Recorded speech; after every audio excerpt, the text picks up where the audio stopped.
Hello everyone, welcome back to Doing Bart Things, and today I'm going to attempt, I already recorded one video and failed horribly to do this, but I'm going to attempt to bring you a short video um, to just let you know about a little development.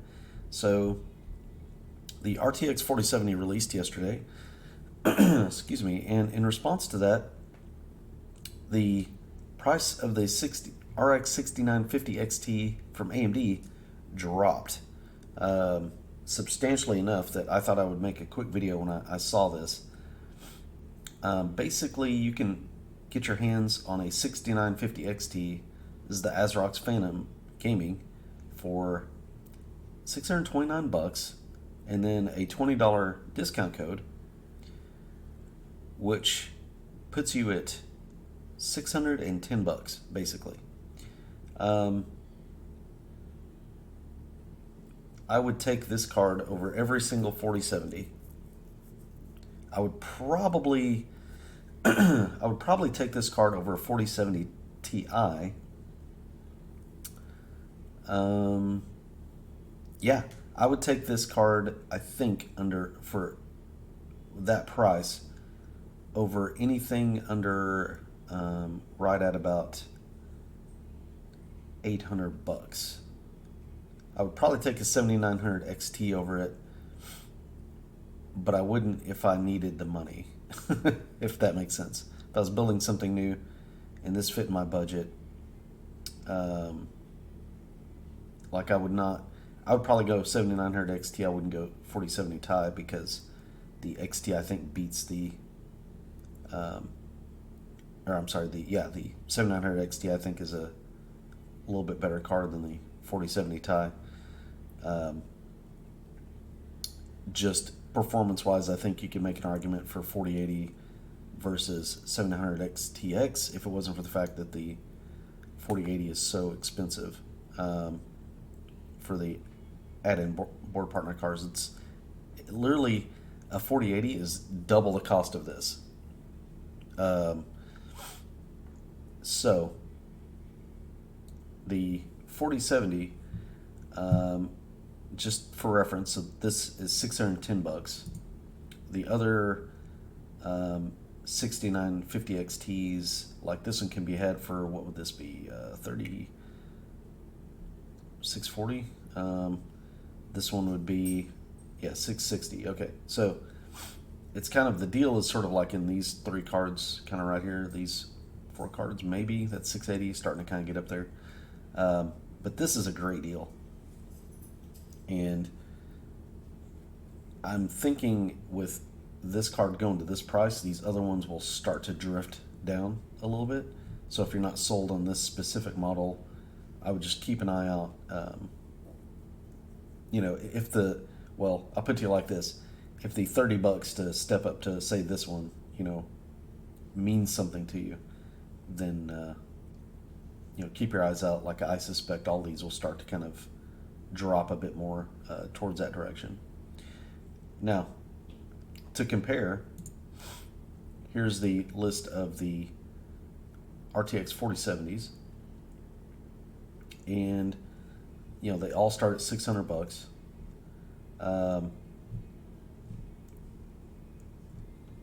Which again, this is a release price, so I think the prices on these are going to drop. Like,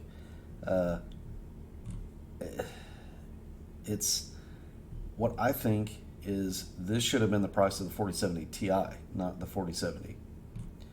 I just don't think that this is exceptional value. If you need a really short card that's not too power hungry to go in your mini ITX build, this might be, you might pay that extra money to get one of these small cards to go in there, but no. Some of the partner cards, if you get in the bigger ones, like they start to kind of go up in price, I really don't think there's going to be any difference in performance between a lot of these cards. I don't think going upping the clock speed on these is going to yield much performance. I really don't. They are cut down that much that you're not increasing clocks on enough cores to do much. you'll get your 3 to 5% or whatever it is, but you're not going to get that much, I don't think, from these cards overclocking them. So I'd almost say just go to Best Buy, get a Founders Edition, or just get one that's the Zotac. Let me see. Yeah, the Zotac card I think actually looks kind of cool. It's got a cool design on it, or the design in shroud for the heatsink. But other than that, like, nah. So, why make a big deal about this? Well, this debuted as $1,000 video card, and it is just a better card. Point blank, period. It's a better video card. It has higher. It's got more memory. It performs better. It's going to perform better in the future. Like, there's no point in which this card will ever catch this card. With no matter what sort of driver, you can make an argument for DLSS 3, but FSR 3 will be out at some point, and that's a mute argument. And either way, this is the better card than the 4070. If you pick this card over that card for anything other than a niche case of you need something that will fit in a certain size case, or and again, you guys spend your money how you want to. I'm just saying, like, you must understand the caveat of this is a better performing video card. It is going to age better, which means that because it's got more memory, because it has a higher, has more bandwidth, like, the card is just a better card than this card. This card is literally a 3080, and this card beats a 3080 and the 4070 soundly. So, like, does it mean you're going to like all the features in comparison? Maybe not, but it's just, like, this is not a contest. This is a statement that I'm making to give you an idea of how confident I am of that. Doesn't mean that this performs badly. I'm very happy with my 3080, which is kind of what this performs like. So this is not a quote-unquote bad card. It's just bad value. Here's a breakdown. So this is hardware unboxed, and they break video cards down. It's kind of weird. So 1440p, it's like a frame rate. How do you describe this? Cost per frame. So basically, it takes the average frame rate and then divides it with the cost and gives you an output of, like, how much money is it costing you by purchasing this video card to get to that frame rate. And look and behold what's on top. This is at its $650. This is now a $610 card. So it's just gotten better, is what's happened. And you can see the 4070 down here. And yeah, it's just this. Here's the deal, okay? The cost is lower by a little bit, but the average frame rate is also significantly lower. So yeah, it's not, like, this card just at 12 gigs of memory. It's a lower end card. What should have happened is this card should not be $800. It should be $600, and this card should be $400 or $500. And then if you wanted to, basically if NVIDIA wanted to win the mid-range, that's what they would do. My concern is this card is going to get down to $499 or so, and this card is going to get down to $799 or $699. This is just such a not a great value.